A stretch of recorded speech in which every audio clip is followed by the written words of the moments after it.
स्वर कोकिला भारत रत्न लता मंगेशकर का निधन।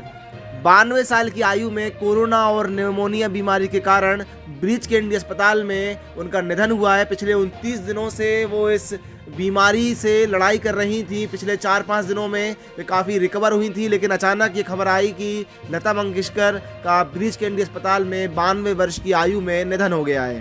लता मंगेशकर पिछले 2 साल से घर से नहीं निकली थी और लगातार सोशल मीडिया के द्वारा एक्टिव बनी हुई थी। 92 साल की लता मंगेशकर ने 36 भाषाओं में 50,000 गाने गाए, जो कि किसी भी गायक के लिए एक रिकॉर्ड है।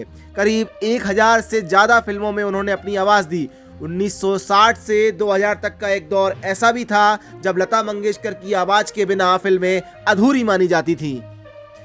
उनकी आवाज़ मतलब हिट गानों की ये गारंटी हुआ करती थी। ऐसा जादू लता मंगेशकर का फिल्मी गानों के माध्यम से पूरे देश में। करीब 80 साल से संगीत की दुनिया में सक्रिय लता मंगेशकर का जन्म 28 सितंबर 1929 को मध्य प्रदेश के इंदौर में हुआ था।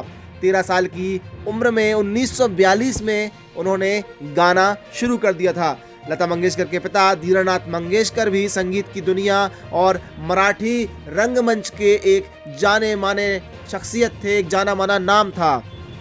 लता ने सबसे पहली बार जो संगीत की शिक्षा ली थी वो उन्हीं की नाट्य कंपनी में ली थी। 5 भाई बहनों में लता मंगेशकर सबसे बड़ी थी। इसके अलावा उनकी बहनें आशा भोसले, उषा मंगेशकर, मीना मंगेशकर और एक भाई भी हृदयनाथ मंगेशकर हैं। अब ये स्वर कोकिला की आवाज़, ये स्वर्णमयी आवाज़ हमें सुनने नहीं मिलेगी। लता मंगेशकर का 92 वर्ष की आयु में निधन हो गया है।